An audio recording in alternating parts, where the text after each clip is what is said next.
Today, we're going to dive into a really powerful story from an ancient text. It's this timeless lesson, about how a single, all-consuming attachment can bring down even the greatest people. But more importantly, how we can find our way back to real freedom. Let's get into it. It's a question that feels super modern, right? We've all felt a strong pull towards something or someone. But where's that line? When does a simple desire start to own you instead of the other way around? This ancient story tackles that exact question through the incredible fall of a king. So meet our main character, Emperor Purūravā. And look, this isn't just some local lord. The text makes it clear. He's a great emperor, the crown jewel among kings. He had it all: power, fame, respect. But absolutely none of that could shield him when he became totally captivated by a celestial beauty named Urvashi.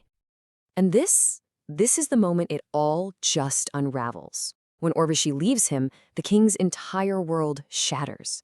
The text paints this absolutely shocking picture. A mighty emperor, stripped of his dignity, stripped of his clothes, literally running like a madman, screaming into the wind. This goes way beyond heartbreak. It's a complete and total loss of self.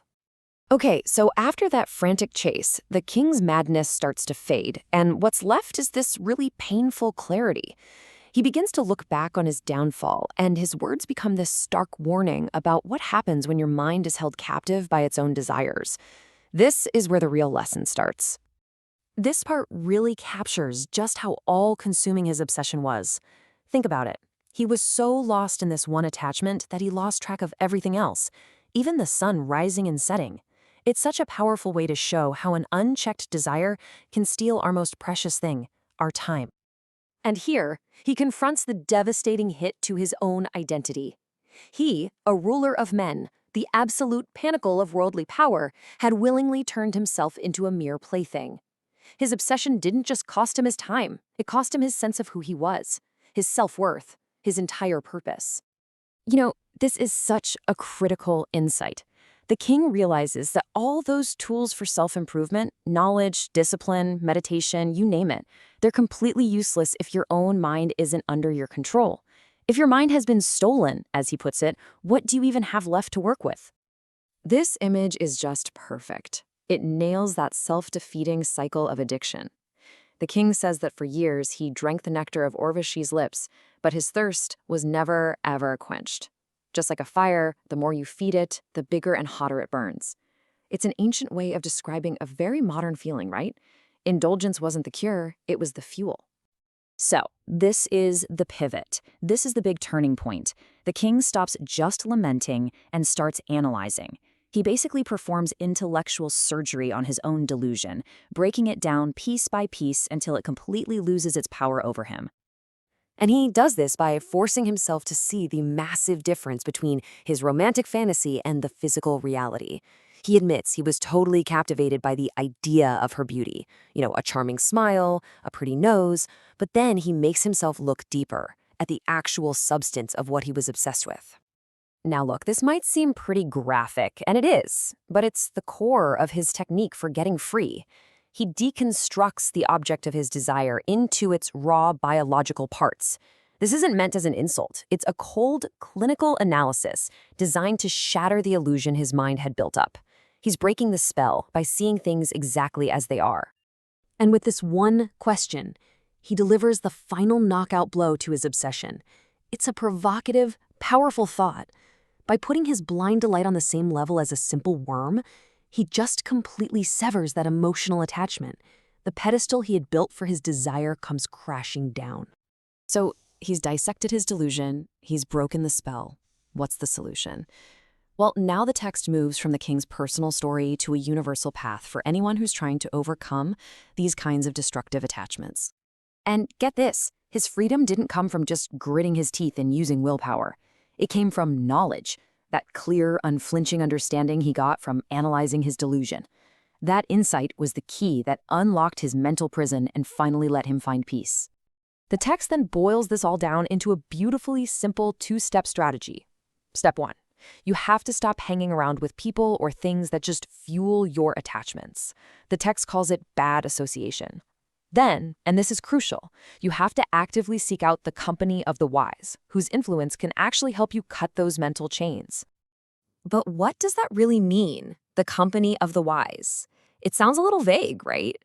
Well, the text doesn't just leave us guessing. It gives us a very clear profile of the kind of people who can be our guides. So these wise people are described as having already walked the path. They're calm, they see everyone as equal, they aren't driven by ego or this need to own stuff. Their minds are stable, focused on something way bigger than just fleeting desires. This is the good company that gives us a healthy alternative to the things that trap us. I love this metaphor. It's just so perfect. When you feel like you are literally drowning in the giant ocean of your own attachments and anxieties, sometimes willpower just isn't enough. The wise, the text says, are like a strong boat, a stable refuge that can actually carry you to safety. And so we come full circle. The king who was once running around naked and crazed, a total slave to his obsession, is now described as self-satisfied and completely free. He's not bitter or empty, he's whole. He found his freedom not by finally getting what he wanted, but by letting go of the wanting itself. So this ancient story leaves us with a very personal, very modern question. We all face our own turbulent oceans of desire, distraction, and attachment. So where do you find your stability? What people, what ideas, or what practices serve as your strong boat, helping you navigate the waters instead of just drowning in them?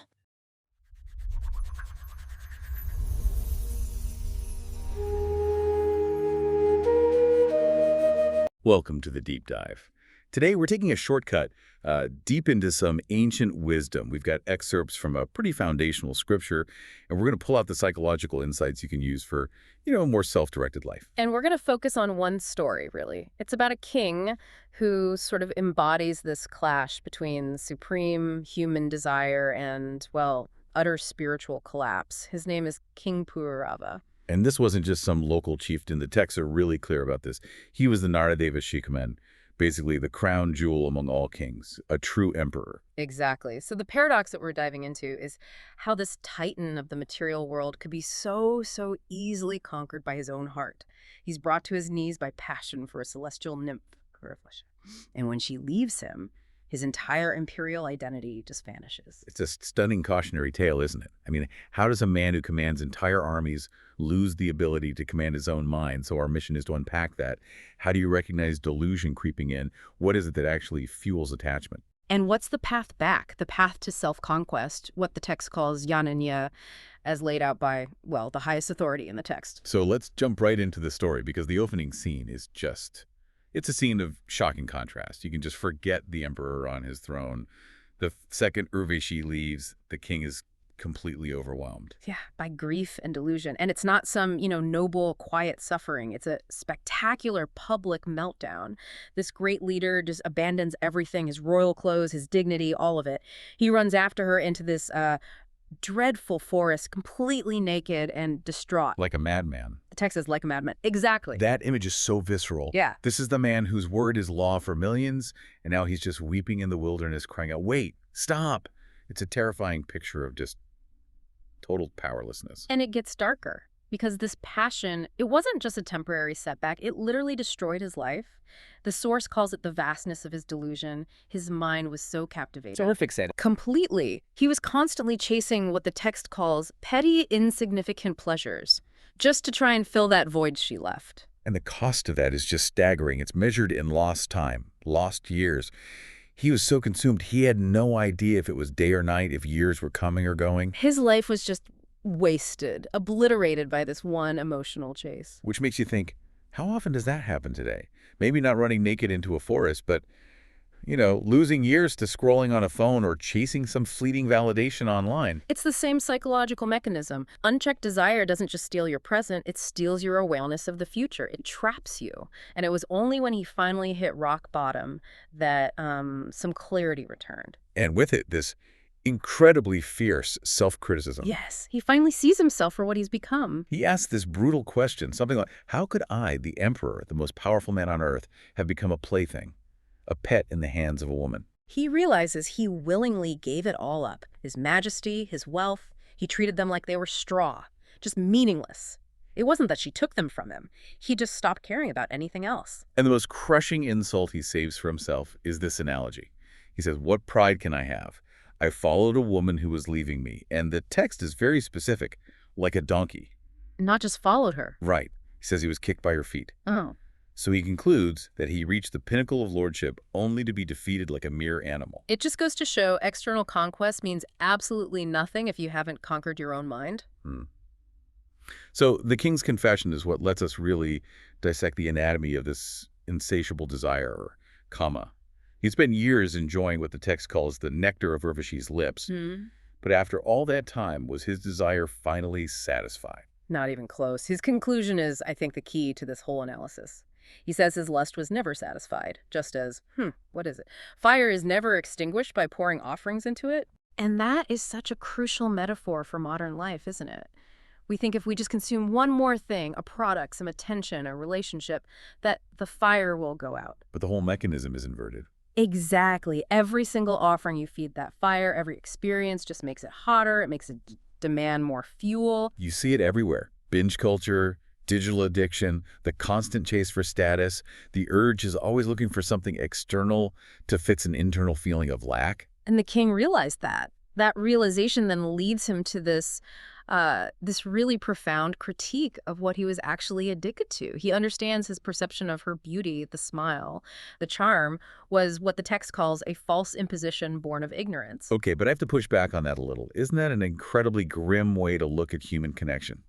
I mean, we are hardwired to appreciate beauty. It brings real joy. How do you square that with this idea that it's all just an illusion? That's the tension. That's exactly the tension the text wants you to feel. It's not about denying that beauty exists. It's about denying the illusion of permanence that we project onto it, the illusion that it can bring ultimate, lasting satisfaction. For him to get free, he had to break that spell. So he contrasts the perceived beauty, the fine nose, the charming face, with what it's actually made of. He starts deconstructing it. Right. He breaks the body down into its raw materials. That- Skin, flesh, blood, tendons. Fat, marrow, bones, yeah. For him, this wasn't just some morbid thought exercise. It was necessary psychological shock therapy. And he takes it to the absolute extreme. He says the body is ultimately filled with stool, urine, and pus, which leads to his most unsettling question. What's the real difference between someone who delights in a body like this and the worms that live inside it? It's a brutal comparison, but it forces you to see that so much of attraction is just projection. But here's the kicker. Even after Urvashi herself tried to talk sense into him, gave him wise and moral words, his delusion didn't go away. So why didn't the external wisdom work? Because he hadn't won the internal battle yet. He was what the text calls an ajintapmana, one who hasn't conquered himself. All the knowledge in the world, all the austerity, all the silence. What good is any of it if your mind has already been stolen by these attachments? The internal mastery has to come first. But the story doesn't end in tragedy. It ends in triumph. King Purūravā does eventually renounce his obsession. His delusion is dispelled by knowledge, and he finds perfect peace. He becomes atmarama, or self-satisfied. And his liberation is what confirms the whole point. The human body can be a vehicle for eternal bliss, but only if we follow certain principles. And the counsel from the Supreme Lord on how to protect that state of mind starts with what you have to avoid. The spiritual quarantine. This is where we're told very explicitly, do not associate with the ungodly. And the definition of ungodly here is very, very specific. It's those who are addicted to gratifying their belly and genitals. It's not a moral judgment, it's a practical lesson in consciousness. If you follow people like that, you fall into the darkness of ignorance, just like a blind man following another blind man. That analogy is perfect. If your guide has no inner vision, you both end up in the ditch. And the mechanism for this is agitation, right? The mind gets agitated when the senses come into contact with their objects. That's it. So if you consciously pull back from those agitating contacts, if you stop throwing offerings on the fire, the mind naturally calms down. It becomes steady. So if that's what we avoid, what's the replacement? The text points us towards sādhu-saṅga, seeking out saintly persons, the association of truth. This is the countermeasure. The saints, they have the power to sever the bonds of worldly attachment just with their words, but what makes them so effective? The text gives us a great framework, a few key qualities. First, they are prashanto. They're peaceful. Their minds are steady no matter what's happening around them. And that peace comes from their perspective. They are samadarshina, equal-minded. They see beyond gain and loss, honor and dishonor. They see the divine in everyone equally. Which naturally leads to the third quality. They're free from ego, nirahakar, If you don't have an ego driving you, you don't have that compulsion to possess or control things. So when they speak, their advice just cuts right through our own ego-driven attachments. And this association becomes, as the source explains, the supreme refuge. For those of us who feel like we're drowning in this terrible ocean of material existence, these self-realized souls are the supreme shelter. They're described as being just like a strong boat. A boat doesn't just keep you safe, it takes you somewhere. They don't just give you comfort, they give you vision. They illuminate the eyes of wisdom in others, like the rising sun. And to really drive the point home, the Supreme Lord makes this incredible final statement about them. He says they are the true friends, the very self of the soul, and ultimately, indeed, they are none other than myself. The path to self-conquest is found by seeking out those who have already walked it. So let's bring it back to King Purūravā. His great victory wasn't conquering another kingdom. It was conquering his own illusion. He found true internal self-satisfaction and became detached from worldly desires just by accepting and then acting on this wisdom. And the core lesson for all of us, I think, is that sense gratification is a fire that feeds itself. A truly unbound life, it begins with intellectual clarity, for sure, but it's sustained by consciously filtering your associations. That decision is what determines if you're feeding the fire or putting it out. And that really leaves us with a final thought for you to take away. Since these scriptures describe the self-realized as the one strong boat for people trapped in confusion, what conscious steps can you take today to filter your associations? Both the people you spend time with and the information, the media, the voices you consume online. How can you make sure they're guiding you toward clarity and not just feeding the madness of delusion? Something to consider carefully. That's our deep dive. We'll see you next time.